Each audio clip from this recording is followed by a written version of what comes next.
Hello there, can everybody see me? Yes. I'd like to thank Lindsay and all the team at Ikon Gallery and Richard, Deacon and Bill Woodrow very much for inviting me today. It's a great pleasure to be here and to talk further with them about their exhibition. We thought about it a lot and other shared drawings.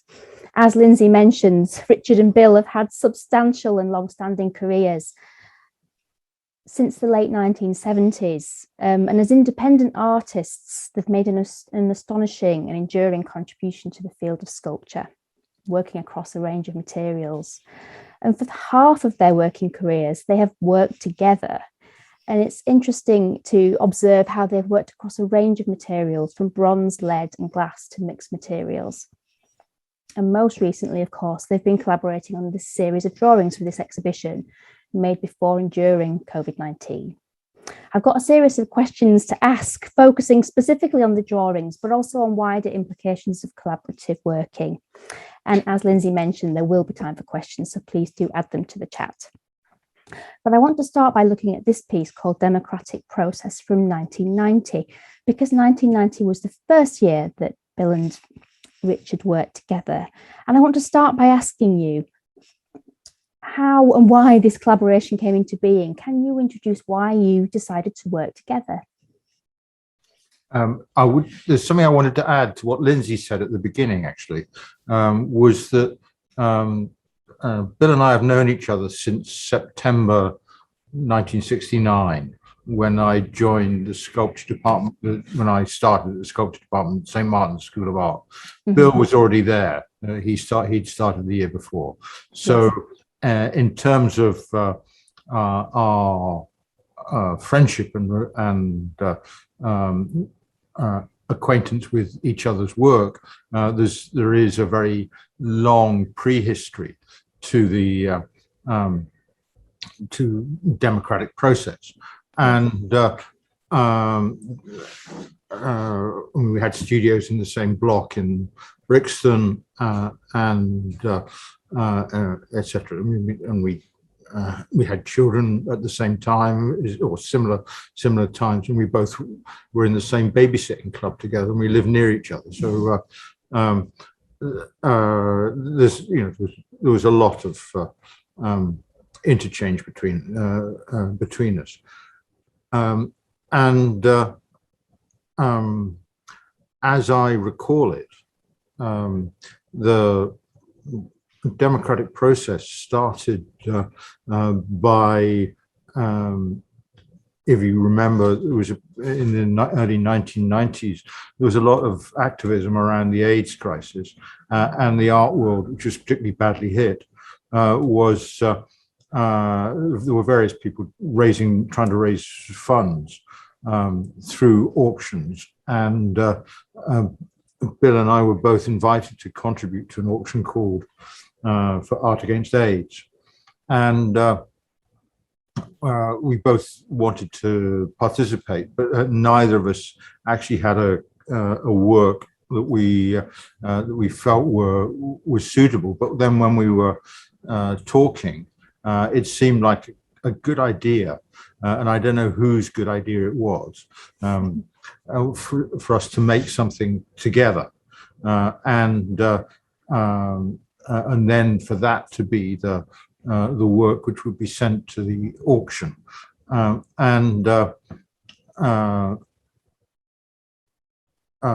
not knowing actually how to begin, we decided that,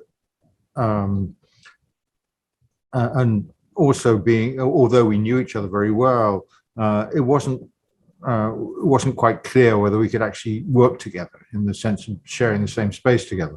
So what we decided, we would each make half of something and then join it together.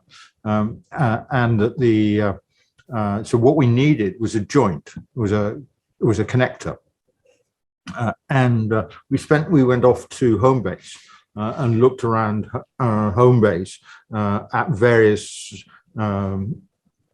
couplings that could potentially be used, and we ended up with a plug and a socket, and one of us took the plug, the other took the socket, and the agreement was that whatever happened, either side, the work would be completed by plugging the one into the other. This work is the result of that. And the quite amazing thing is how well the whole thing works together. You know, neither of us had any inclination, any intimation of what the other was doing, and that it should end up with something which has this kind of ascending scale relationship to it, and it should look so likely that the whole thing was conceived as one entity was all rather wonderful, and so the title "Democratic Process" refers both to some of the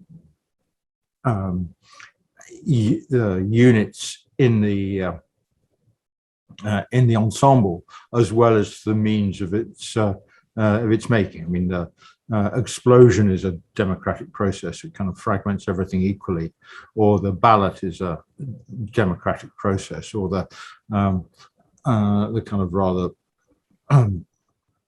bomb-like or kind of virus-infected aluminium is also, is a version of the democratic process. So that's it's over to Bill now to say the others, to tell us the what could be wrong in that description.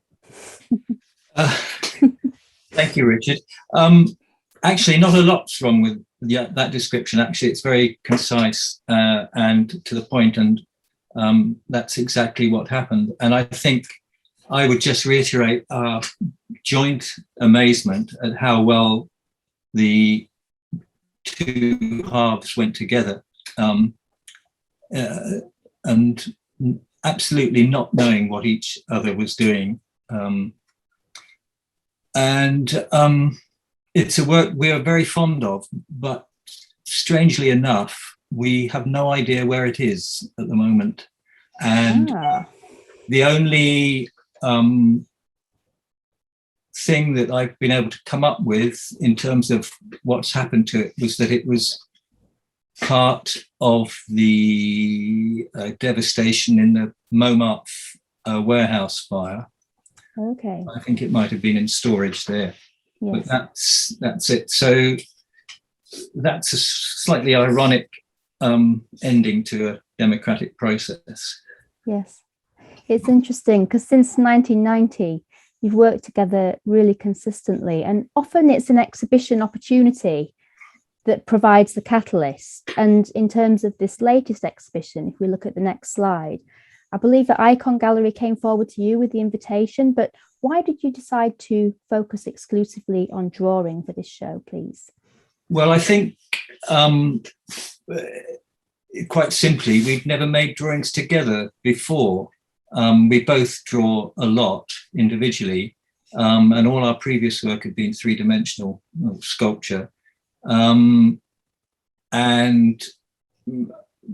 speaking personally, I'm always interested to do something new, something different, and working on paper seemed a good thing to do. Richard, by chance, had a roll of a large roll of paper, shall I say, of a large size. Two rolls, yeah. 2 rolls Deacon. So that seemed, that was, everything was sort of set up. We had some material, and we had a notion of making some drawings, and we had the space to do it in my studio at that time, which was good. It came about. Jonathan Watkins invited us to do it, and it was sort of an interesting show to do because Jonathan was the curator or the director of Chisenhall Gallery, which is the gallery we made our very first joint exhibition in, and it was like completing a circle in a way to make this show. Richard. Yeah, I mean, I think Jonathan's agency is unique. We need to say Jonathan was really excited by democratic process, and he invited us to make the show in Chisenhale on the basis of a democratic process, and it wasn't, and it was shown there after it failed to sell at auction, but Jonathan found the idea of our collaboration really really exciting, and it was his enthusiasm that then it was his enthusiasm and our conviction that the result of this first the very first endeavor was something that kind of was had a kind of quality to it that was worth pursuing. And so Jonathan's invitation to make the show, for us to show together at Ikon, had as Bill said, seemed to complete the circle. And initially, I think we'd also been thinking about showing some other more recent work which did have an outing at Plymouth but hadn't been widely shown, or that we would at the same time there was the idea that we were going to make a book together of examining the whole history of the work that we've done together. Yes, and it's an intriguing and so but then when Jonathan invited us up to Ikon to look at the spaces, we were rather more excited by the downstairs space as a possible. We'd started drawing, and it seemed that would fit the downstairs space, and so it's sort of we had started, and it was beginning to get very interesting, it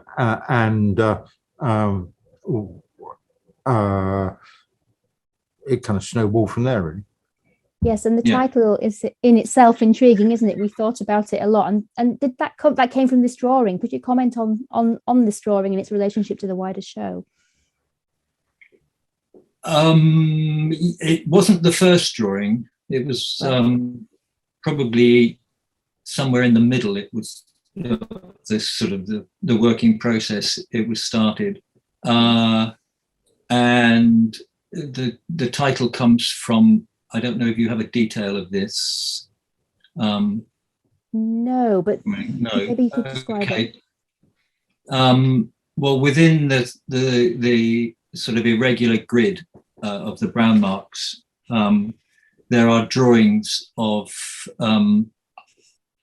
hand signing, hands making different letters, and all the words spell out from the top to the bottom. We thought about it a lot, and it sort of reflects our thinking about the whole process of making the drawings. We did think about them a lot, and the thinking was certainly in the making, with thinking through the making and making through the thinking as well. So I mean, and spending time doing that. Yes. Well, I'm not sure I did think about it a lot. Depends on what you mean by thinking. In the act of making. In the act of making. Making is that is thinking. Because that's exactly. That's and that's how it. So yes, not in and also these were made in Bill's studio. Right. The drawings were made in Bill's studio. Rather that, so the ways we've worked together has, as you pointed out, Natalie, the continuation of the practice has a lot to do with invitations, but it also and the invitations then also have to do with material practices. So one early group of works is small bronzes. Another is all made in lead, which you know well, the lead astray pieces. And then another group is all made in glass, which was the result of an invitation to work in the glass workshop in Marseille. So material material and opportunity come into it, and also the ways in which we are together or not in the same space. So progressively, we've become more. It's become much more comfortable to work in the same space together, either with or without other people. Yes. I would like to. At some point, I suppose we might make an epic film, in which case we'd be, there'd be a cast of thousands, and we'd be in the same space with them, directing the proceedings. Okay, I'd like just to add a bit about whether the shows arise from invitation. They do, but also for myself, I'm not sure about Richard. I do actually every so often, and it works out, I guess, about every other year or something like that. I feel the need to do something out of the ordinary in terms of my own process of working, and I really look forward to working with Richard. And I will suggest, and have suggested, isn't it about time we made some more work together? Just from the need to do it, because it's so rewarding in itself as a process, and the stuff it turns up is totally unexpected, and really feeds into my other work, and I guess also the same is for Richard. It opens lots of doors into different sort of rooms that you haven't been in before, and that's really exciting. And I find a need for that. And obviously the invitations, make an opportunity for that, but it's not entirely invitations. Yeah, okay, I'd agree with that. That's really interesting.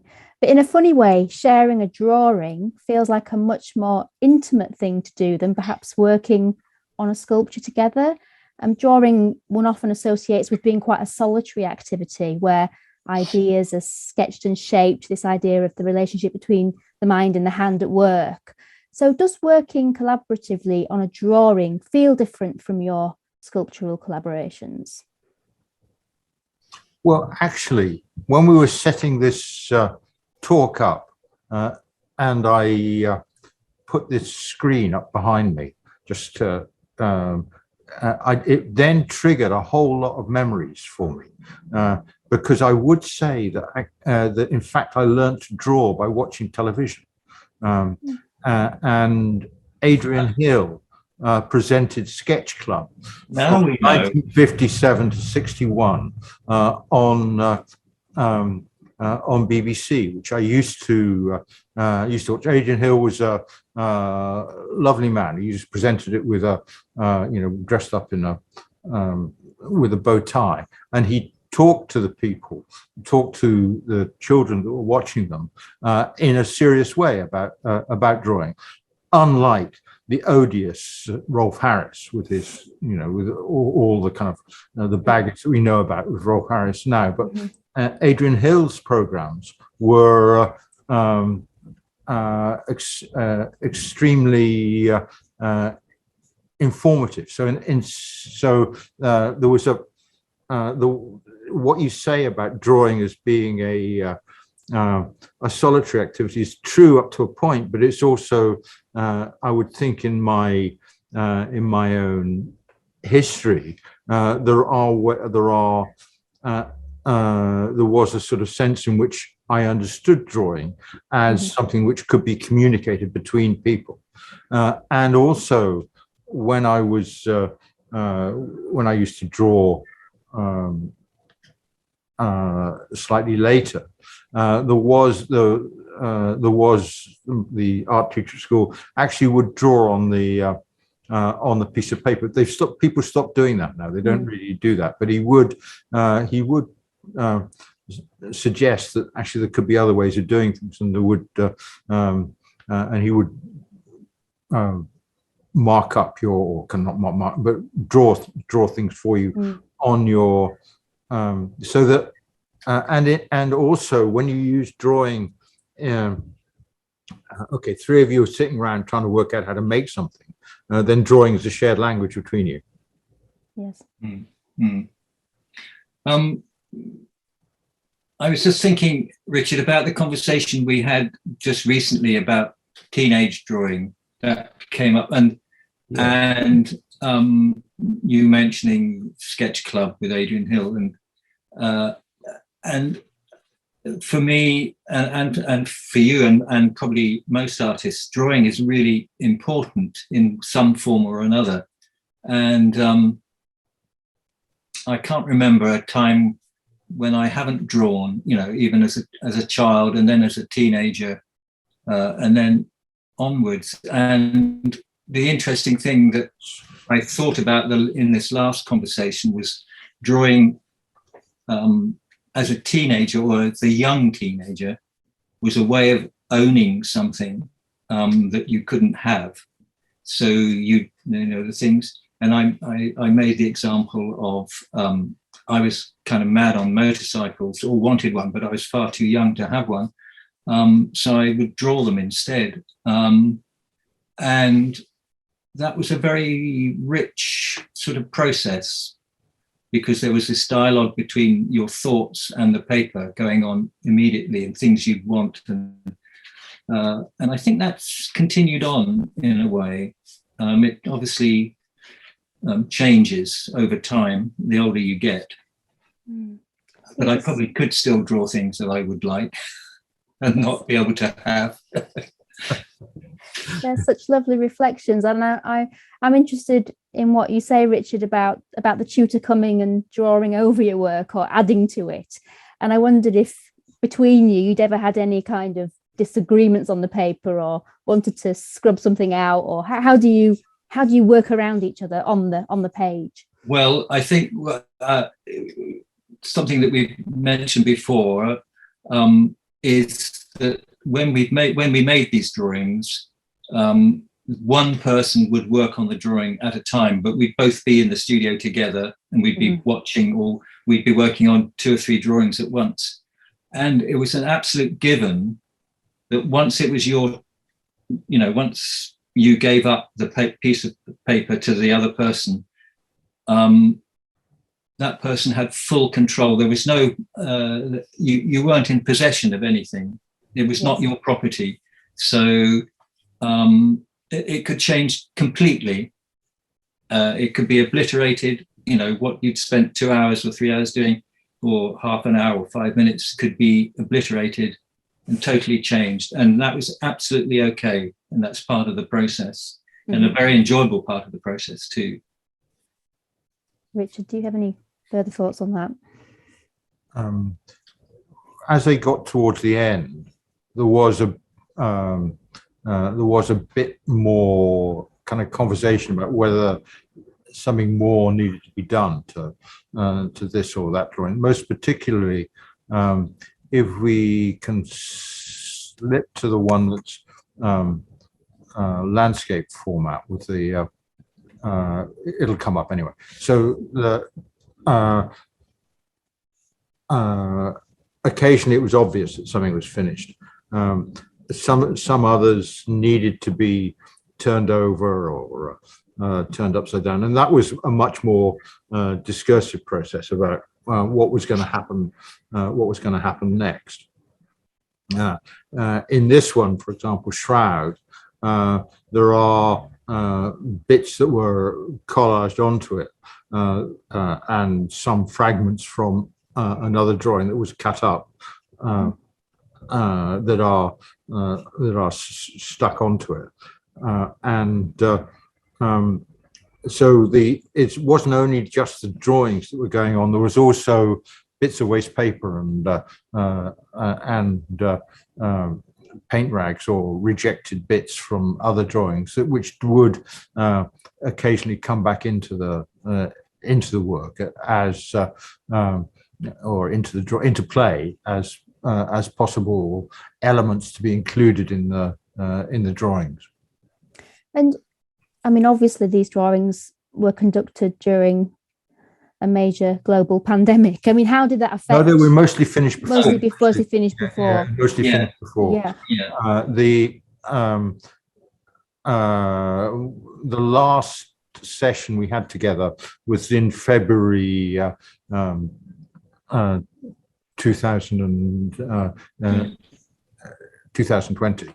Okay. In February 2020. So most of the work had been done. The exception to that, the small drawings, each which were done during the pandemic. Yes, and they have a kind of, well, this touches on various issues really. They have a kind of conversational linear presentation in the gallery, don't they? They have an almost comic book strip presentation around them, and they feel very, very dialogic. You know, they really sort of almost like a question and answer response going on. Is that through the nature of you passing them between yourselves and almost it being a little bit blinder than it was when you were working together in the same space? Well, I think that's true. Yes. And the wall on which they're hanging was a wall that we'd thought about a lot, to coin a phrase, and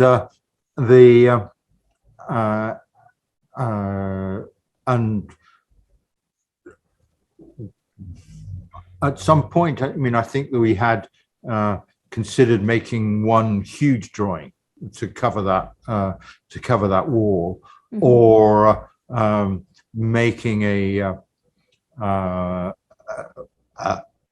I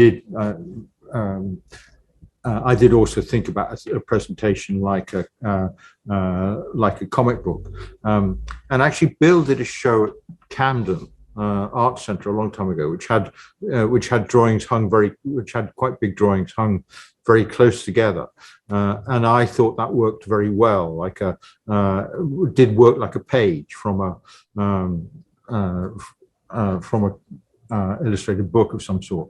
So that there was, in my mind, I don't know if Bill thought the same, but there was a sense in which that long wall presents an opportunity for narrative across it, whereas in the individual drawings, the narrative is within the drawing.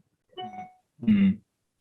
Yeah, I'd go along with that, and I think those drawings, the each series, were made for that wall, and the sort of site specificness of that did go into their format and the way they were made too. I don't think there isn't a sequence from left to right as such, but that the sequence that's there was the best layout that we had when it came to putting them up. And I think what I really enjoy about that installation is the vertical portrait sized one, third from the right, because somehow it's very simple. It just makes the whole wall active, and it makes it work. I can't be very more eloquent about it than that, but I mean, I agree with Bill. I think it makes that makes the hang look like it's intended to be together, rather than that it just happens to be this line of drawings, this line of work hung together. It kind of pulls them all together in a way that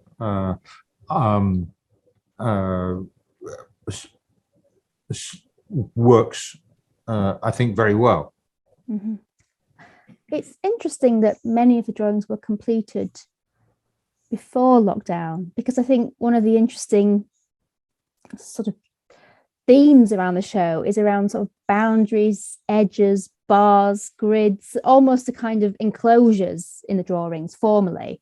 I wondered if you could comment on that, but also the strong relationships to nature and sort of human incursion on nature as under threat.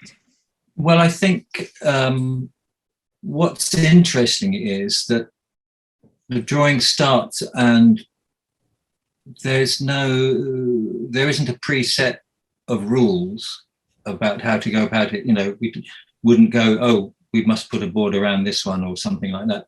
The drawing is started, and like all drawings, the start can be the most difficult bit, and it can be the most exciting bit, because everything leads off from that first mark. So I think the idea of that there are boundaries and grids and things, that there are frames, sort of drawn frames.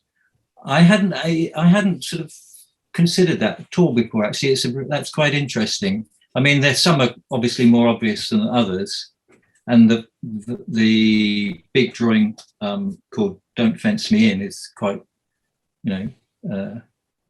obvious in that sense. I mean, I don't know, Richard, what do you think? Did you consider that? I didn't consider it myself during the process. It just happened. Well, the edges were kind of were a bit of an issue in relationship to the. We were working on these big sheets of paper, and whether the drawing runs up to the edge or whether, so we thought about it a lot, is enclosed within the paper. Others, the drawing runs up to the edge, and so the edge of the paper then becomes important.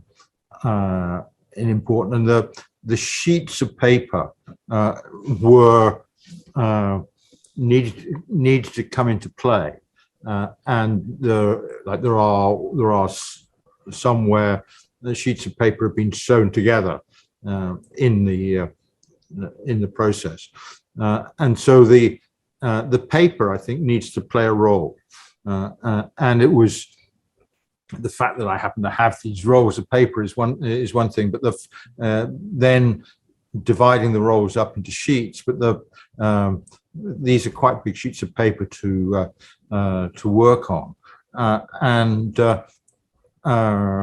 so the edge is always going to starts to be an issue in relationship, or a kind of an opportunity in relationship to drawing, and the paper itself needs to become is one of the materials which is which we're dealing with, and so what you say in this one is about the boundaries is true in this one.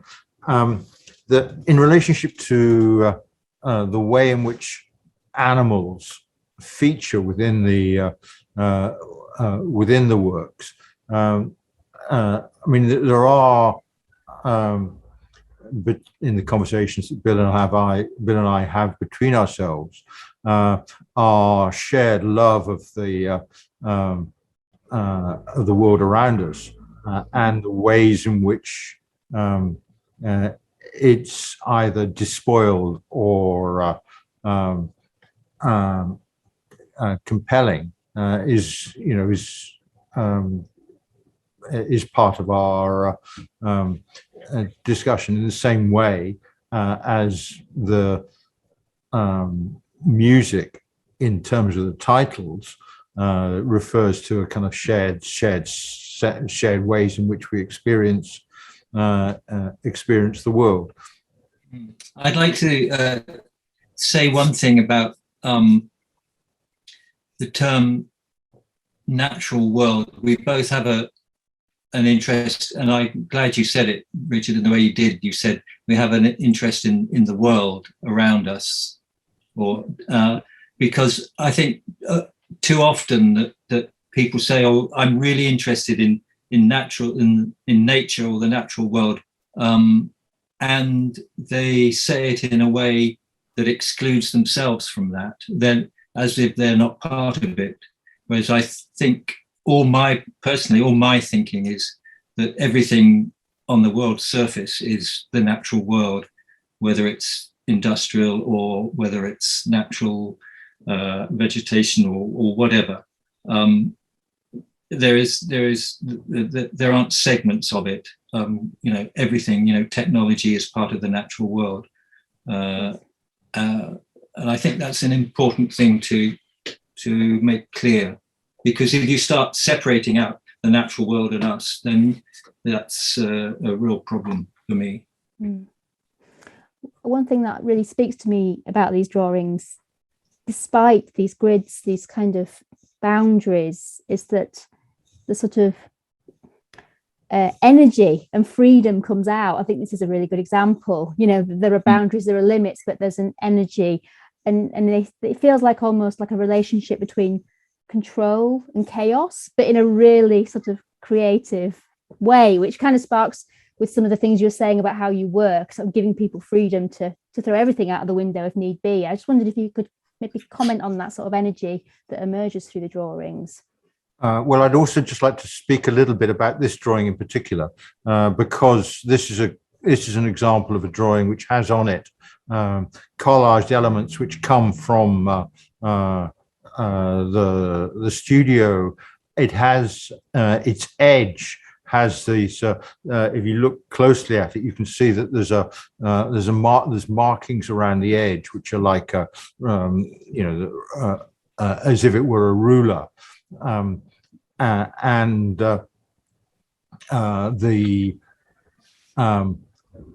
then those markings around the edge also relate to the squared, the red and white squares in the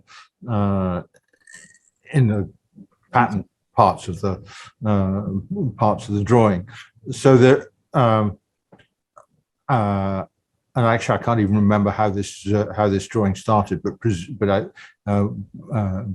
it started presumably, I think, with the whether it didn't start with the circles. It started with I remember it started with the edges. It was a blank piece of paper with the ruled sections, little marks like a ruler all the way around. That's how it started. Okay, I thought those were added later, but okay, yes, you're right. I think that's right. That's how it went on. So in this case, this is something that starts from the edge and then moved inwards, rather than from whereas other. And actually, Don't Fence Me In also started from the edge. Other drawings would have started in the middle and kind of moved out. Natalie, I've forgotten what your question was. Really, just really reflecting this on is control and chaos. Yes. Richard, pay attention. This is a good example. It's about energy in the drawing. And chaos in a playful and enjoyable way. Energy, Richard. Energy. But I have another question, if you prefer. Yeah, okay. Go ahead.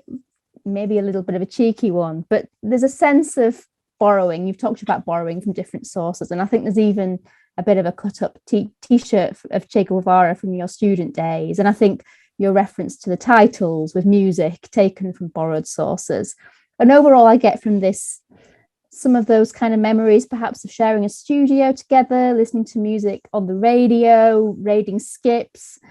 Are these drawings in some ways a sort of gentle nostalgia on the past, on working together when you were younger?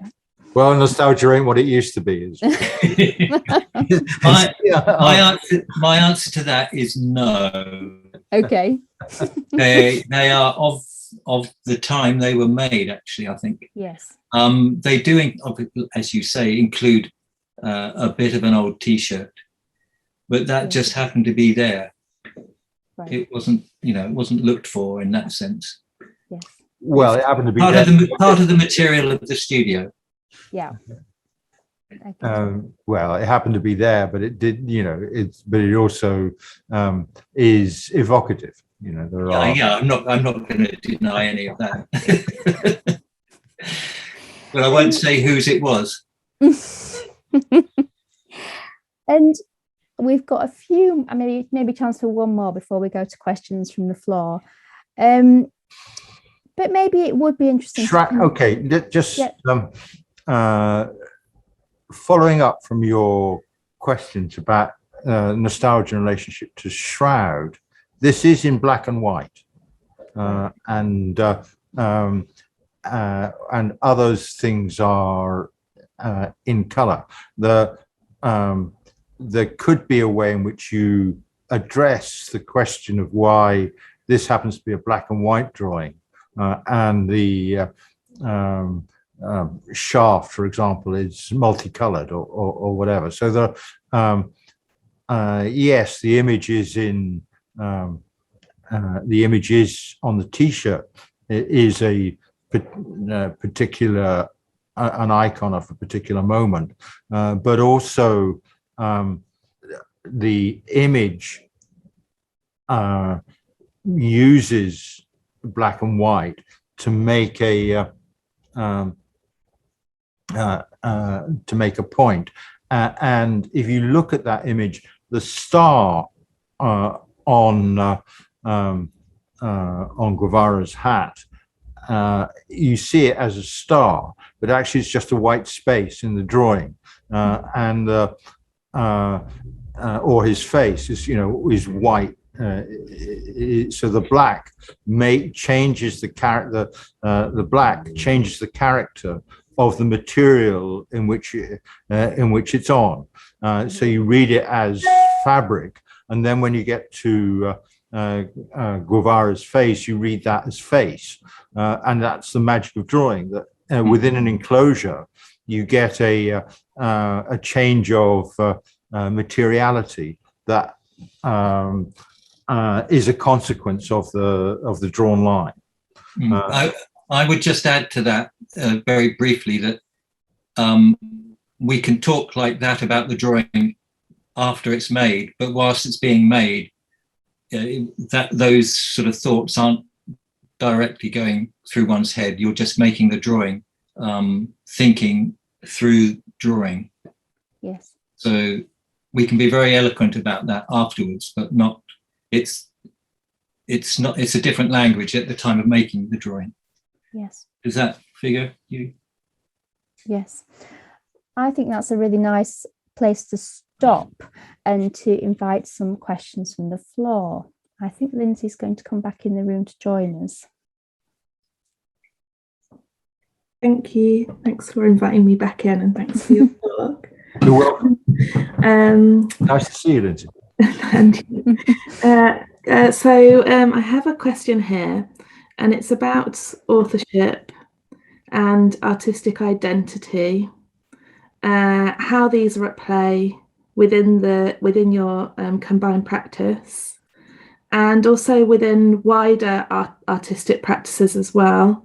Do you feel artistic collaborations will become more widespread, particularly with reference to this year's Turner Prize? Well, it is noticeable that there are a lot of collaborative practices on the Turner Prize list this year, the Deacon Woodrow as an artist, or Woodrow Deacon, sorry, Woodrow and Deacon is an artist that is neither of us, that has this, and it's really fun. Apart from the real pleasure of working together and the surprises and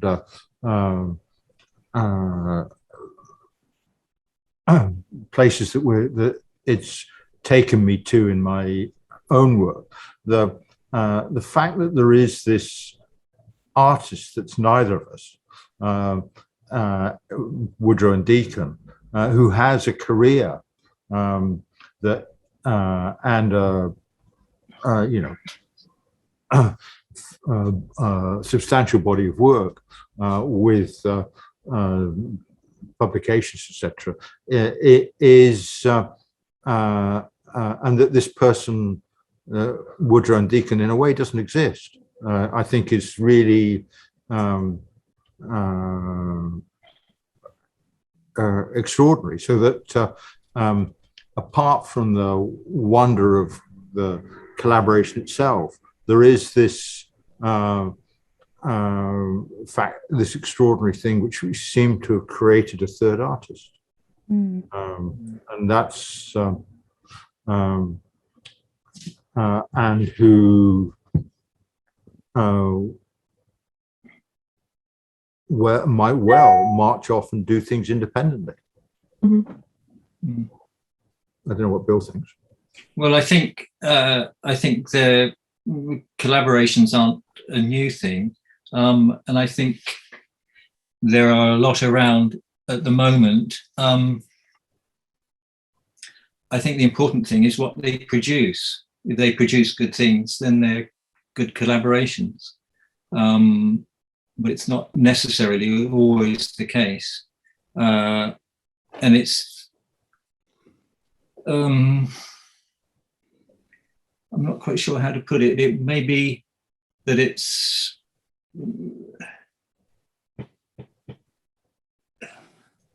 it might be a way of some people to work if they're not able to get to where they want to feel they should be in the work that they're making.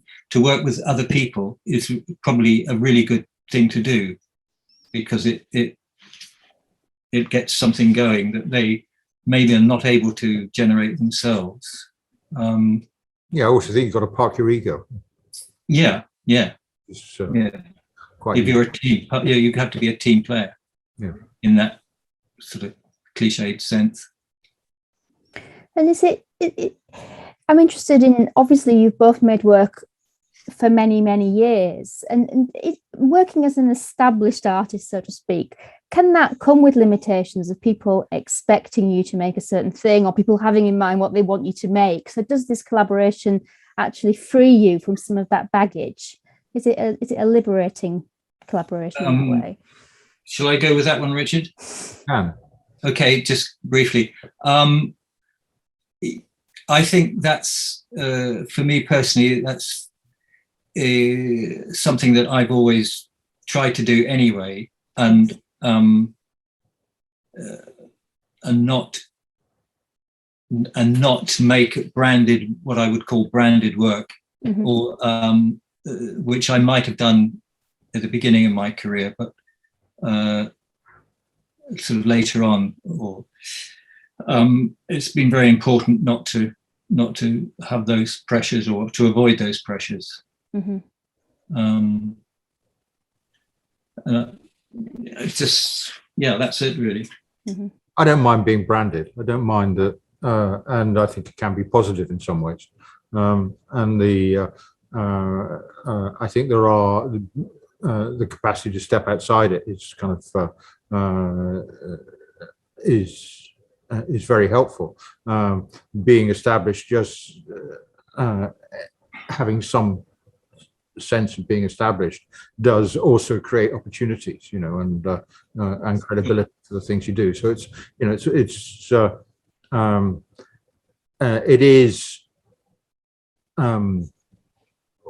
if someone asks you for something you've done before, that's a kind kind of that's hard to deal with, because or fulfilling expectations. If you understand what's wanted, then that can be hard. That can be hard to deal with, but be very harmful and disappointing. It's kind of, and then afterwards you feel, I didn't really do my best there. But the opposite side of it is to say that I'm much happier to have had my work shown than not to have had it shown. Mm-hmm. You spoke about a third artist that is at play here. Previously, I think on the press release for this exhibition, one of you says it's a third space that's created through the drawings. Is this a critical space, or a reflective space, or is it a literal one in the sense that there are drawings between drawings? I think it's all of those, isn't it? That sort of all of those things would apply. Well, what I'd really like to see is that when we leave a bit of paper in the room, whether the third artist turns up and kind of does something without either of us being there, which should be a kind of real Santa Claus moment, of the elves coming in and doing it, and that don't tempt anybody.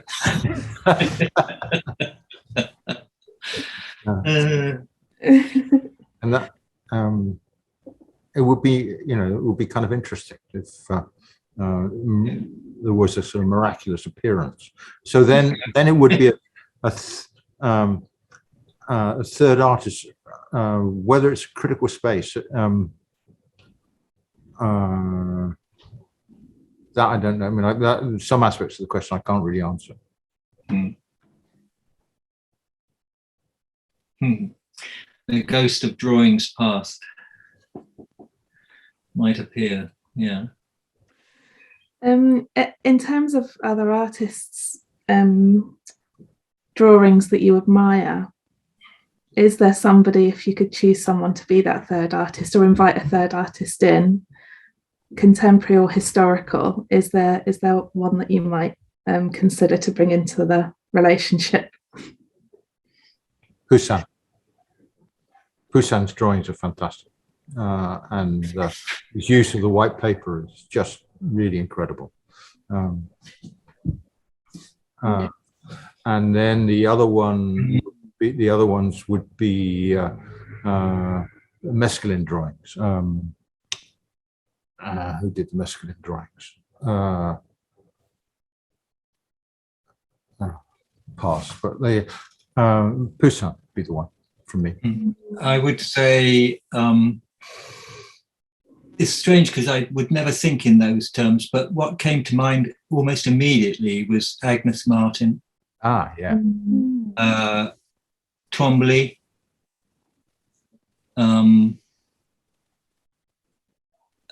Early Frank Stella.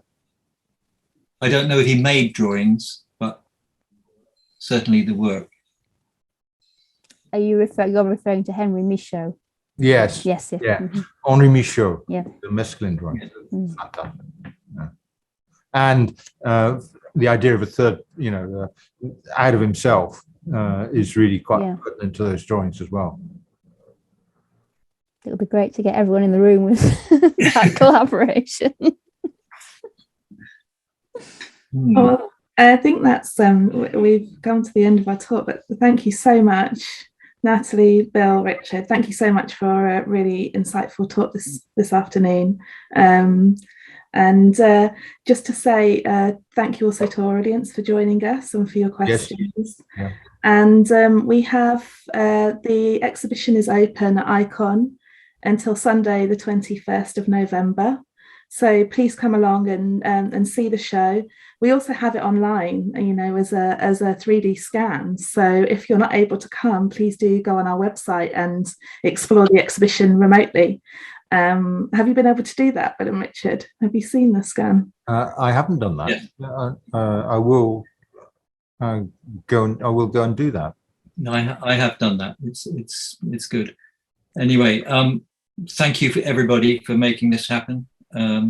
Yeah, thank you to Natalie, thank you to Lindsay, thank you to Jonathan and everyone at Ikon, and thank you to the audience. Thank you. Yeah. Thank you, Chris. Yeah. Yeah. Okay. Thank See you soon then. Yeah. Bye. Bye.